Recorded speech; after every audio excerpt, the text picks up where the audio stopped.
안녕하세요. 루민입니다. 올해 처음 영상을 촬영을 합니다.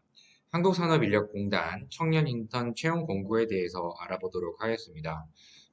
한상공 청년 인턴은 2달밖에 근무를 하지 않아요. 그러다 보니까 공기업 인턴 경험이 아예 없는 그런 분들은 자소서나 면접에서 활용할 수 있을 만한 소재가 좀 없다는 부분도 고려를 해보셔야 되기 때문에 이번 인턴 지원 꼭 해보시는 거를 권해드립니다. 근데 지금 한국전력공사도 같이 지금 채용을 하고 있으니까요. 지금 떠 있는 데들 있잖아요. 그런 데는 다 지원하시는 게 좋습니다. 간략하게 살펴보면 누구나 지원이 가능합니다. 월 보수가 185만 원으로 평균 정도 되고요.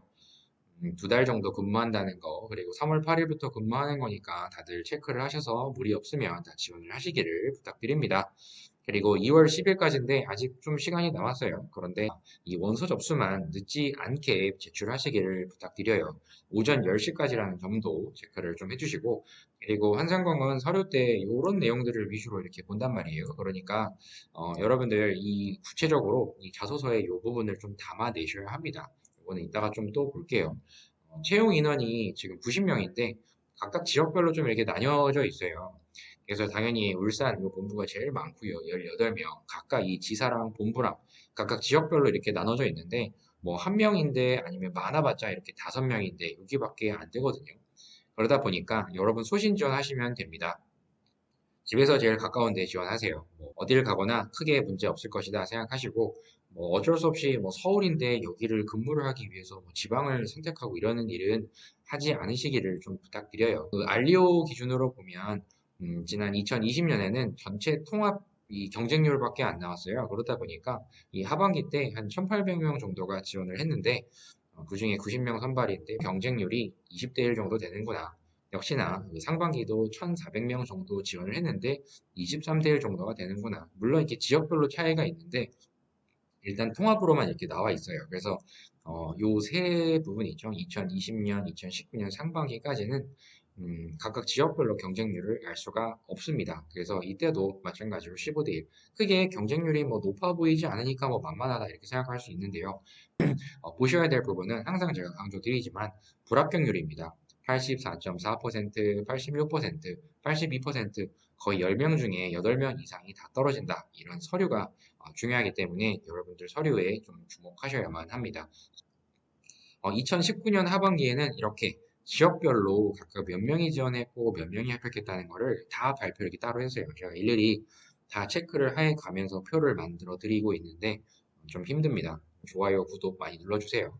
그래서 이렇게 보시면 울산 본부 이거 은근히 인기가 많습니다. 그래서 한 10명 또 안 되죠. 9명은 다 탈락한다. 10명 중에 90%가 넘었습니다. 그래서 경쟁률보다 서류 불합격률에 더 초점 맞춰서 보셔야 되는 것을 권해드립니다. 그 중에서 이렇게 적게 뽑는 데 있잖아요. 6명 지원을 했는데 5명이 다 합격했어요. 이런 데들은 다 서류는 통과를 했기 때문에 면접만 잘 보면 합격한다. 근데 대다수의 이 주요 서울 수도권 이런 데들이 있죠. 이런 데는 다 90% 넘고요. 물론 이렇게 서울 본부도 조금 그나마 나아졌지만. 근데 이거는 참고용입니다. 하지만 수도권 기준으로는 많이 몰릴 것이기 때문에 서류 단계에서 많이 경쟁이 좀 치열할 것으로 보입니다. 요거는 참고를 해주시고요. 제가 블로그 링크는 별도로 이렇게 댓글에다 남겨둘게요. 중요한 건 여러분들 자소서죠.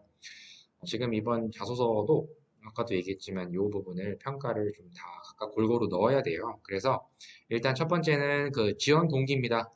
지원 동기라고 해봤자 지금 한상공에 근무를 해본 적이 없으시겠죠. 따로 인력 관리를 해보거나 별도로 그 인력 개발 연구원을 해보신 적도 없기 때문에 다 공평하다고 생각됩니다. 그래서 산업 인력이 어떻게 좀 개발이 되고 그리고 어떻게 더 나아지게끔 향상될 수 있는가를 좀 생각을 해보셔야 되는데 일단 먼저 아셔야 될 거는 한상공의 주요 목적이겠죠. 여기 보시면 이렇게 뻔한 얘기들이 이렇게 있어요. 평생 능력 개발, 뭐 자격 관리, 외국인 고용 지원 등등 여러 가지 목적으로 여러 가지들을 하고 있는데 일단 이 지원 동기를 쓰시려면 그냥 관심 있어서 썼습니다. 이럴 수는 없잖아요. 그리고 500자는 그게 크게 많이 되지 않기 때문에 일단 이렇게 생각을 해보세요. 일단 여러분들이 이걸 보시고 가장 내가 공부를 해왔던 뭐 전공이랑 같이 뭐 엮을 수 있는 거라든지 아니면 자격증을 땄다든지 뭐 회계라든지 뭐 이런 거 있잖아요.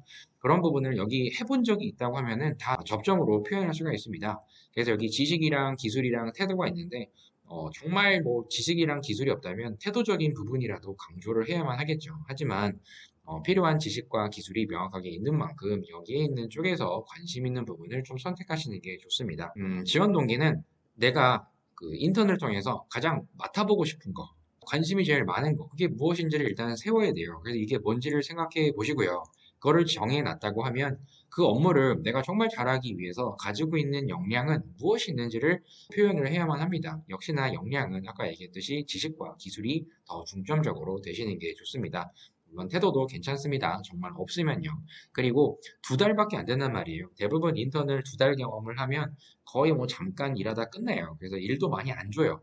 그런데 내가 하고 싶다는 거를 표현을 해야 되기 때문에 내가 가지고 있는 핵심 역량을 인턴 근무를 하면서 어떤 식으로 기여를 할 수 있습니다. 결국에는 그 근무하시는 현직자분들의 조금의 편리한 상황을 만들어낼 수 있기 위해서 내 지식 활용도, 내 어떤 태도, 어떻게든 쭉 정리를 해보시면 되기 때문에 요 세 가지를 쭉쭉쭉 적어보시면 간략하게 쓰실 수 있게 됩니다.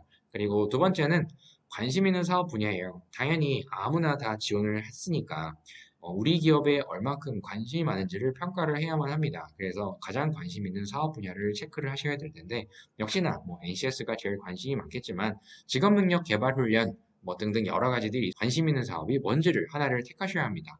그런데 2020년 능력 개발 경영 계획이라고 해서 따로 우리 기업이 어떤 방향으로 갈 거예요. 성과를 어떤 식으로 내려고 이렇게 예상까지 잡은 적이 이렇게 있습니다. 이거를 정리한 표가 이렇게 있어요. 그래서 이 능력개발 경영계획 표를 보고 어떤 부분으로 이 기업이 가고자 하는구나라는 부분을 충분히 고려한 다음에 적어주시는 것이 좋습니다. 적는 방식은 간단해요. 묻는 대로만 답하시면 됩니다. 공단에 지금 가장 관심 있는 사업은 무엇입니다. 제가 이렇게 적어주시면 되고요. 그래서 그 이유는 우리 기업이 지금 이렇게 발전해 나가고 있는데 주요 역할을 어떻게 하고 있습니다. 그런 부분에 있어서 저는 어떤 부분을 기여할 수 있기 때문에 이 분야에 관심이 많습니다. 그리고 뭐 앞으로도 이 분야에만큼은 내가 더 전문 지식을 쌓아서 우리 공단이 필요로 하는 인력으로 성장하고 싶기 때문입니다. 뭐 이런 식으로 쭉쭉쭉 정리를 해 나가시면 됩니다. 공단 사업은 여러 가지를 하고 있는데 그 중에 관심 있는 분야가 무엇이라고 저는 생각하고 그 이유는 내가 가장 이 분야에 기여를 가장 크게 할 수 있다. 그리고 앞으로도 이 분야의 전문가로 성장하고 싶다. 이런 부분이 가장 그럴싸한 거짓말이 됩니다. 뭐 그렇게 하실 분도 있지만 인턴을 합격하고 보셔야 되니까 일단 자유롭게 적어보시는 게 좋습니다. 자료 필요하신 분 있으면 댓글로 남겨주세요. 제가 메일로 또 보내드리겠습니다. 그리고 3번이 있습니다. 3번 관철시킨 경험이에요. 의견 갈등 상황 속에서 누군가를 설득하고 나의 주장을 어필했던 경험은 뭐든 다 적으셔도 됩니다. 이 1번과 2번이 사실 더 중요해요. 다시 말씀드리지만 모두 다 자소서가 똑같이 평가되는 게 아니고요. 왜 지원했습니까? 뭘 잘할 수 있는데요. 뭘 해보고 싶은데요. 이런 부분이랑 그리고 우리 기업에 관심 있는 건 뭔 좀 아나요? 기본적인 성의평가 이런 게 먼저 더 중요하고요. 이 3번은 그 다음입니다. 그래서 갈등 상황을 어떻게 해결하고자 하는지에 대한 부분을 여러분들이 정리를 하시면 되는데 나는 상대방에게 의사소통을 잘 하기 위해서 어떠한 논리를 가지고 있다. 이렇게 명확하게 표현을 해주실 수가 있어야 됩니다. 그래서 그런 예시를 적어야 되기 때문에 관철시키려면 어떻게 해야 합니다. 생각을 먼저 적으시고요. 첫 문장에 생각에 대한 2가지씩을 더 보내드립니다. 그 다음에 내가 이 조직에서 소속했던 어떤 조직이 있을 거 아니에요. 그래서 누구와 갈등을 했는데 그 갈등의 원인이 무엇이었습니다. 그래서 그 해당 원인을 파악한 결과, 어떻게 하면 되는구나, 라는 이 근거를 가지고 행동을 했겠죠. 상대방에게 나의 주장을 어떻게 펼쳤는지 그거를 적어주시고, 그 근거는 무엇으로 이렇게 행동을 했습니다. 이렇게 적어주신 다음에 그 결과 당연히 상대방에게 나의 주장을 관철시킬 수 있었고 이 경험을 통해서 이제 얘기하고 싶은 내용을 마음껏 하세요. 관철시키는 것, 의사소통, 조직 내에서의 원활한 소통이 어떤 의미를 지니고 있는지를 명확하게 적어주시면 됩니다. 그래서 입사 후에도 저는 말 잘 들을 거예요. 이 내용을 적으시면 되는데 참고로 작년에 1번 관철시킨 경험에 대해서 건보 자소서를 참고로 해주세요. 예시도 있습니다. 그리고 마지막이에요. 아까도 말씀드렸지만 1번과 2번이 제일 중요합니다. 3번도 물론 중요하지만 4번은 다 중요하다고 얘기를 할 겁니다. 근데 오해를 하시는 분이 있더라고요. 댓글로 달아주신 분이 저의 영상을 촬영하는데 아주 큰 역할을 해주셨습니다. 원래 촬영 계획이 사실은 없었는데, 그래도 좀 해야겠다라는 생각을 좀 했어요. 그거는 공공기관에 근무를 할 때 가장 중요한 자질은 저는 무엇입니다 라고 주장하시면 됩니다. 기본적으로 NCS 직업윤리를 크게 직업윤리랑 근로윤리 두 가지로 이렇게 나누는데요. 봉사, 책임, 준법, 직장 예절, 근면, 정직, 성실 뭐든 적어도 돼요. 근데 그 중에서 어차피 산업인력공단이기 때문에 책임감과 준법 정신, 어떤 정직성 요거를 더 강조를 하는 거를 추천을 드리는데 뭐든 적으셔도 다 좋은 거 쓸 거 아니에요. 그래서 더 중요한 거는 그 이유입니다. 산업인력공단이 이게 왜 중요한지를 적어주시는 게 핵심인 거고 그 사례를 공공기관에 근무를 했던 경험을 통한 사례를 적으시는 게 아니고요. 아르바이트를 통해서 내가 어떻게든 책임감을 가지고 그 결과물을 냈던 이 책임감이 있었던 나의 사례를 그냥 적어주시면 돼요. 실제 저는 공공기관 근무자의 가장 중요한 자질은 A라고 생각합니다. 왜냐하면 BA라고 생각하기 때문입니다. 실례로 C라는 사례가 저는 있기 때문에 제가 생각한 주장의 합리적인 근거를 저는 제시했습니다. 이런 정도로 끝나시면 됩니다. 그래서 자소서 구성은 공공기관의 중요한 자질 이유 쓰시면 되고요. 잘 드러낼 수 있는 나의 경험 사례 쓰시면 되고 이렇게 얘기한 이유가 입사 후에 전 어떻게 하겠습니다. 이런 식으로 포부로 500자로 마무리하시면 간략하게 끝납니다. 빨리 이렇게 알아보았으니까요. 여러분들 이렇게 적는 거 어렵지 않아요.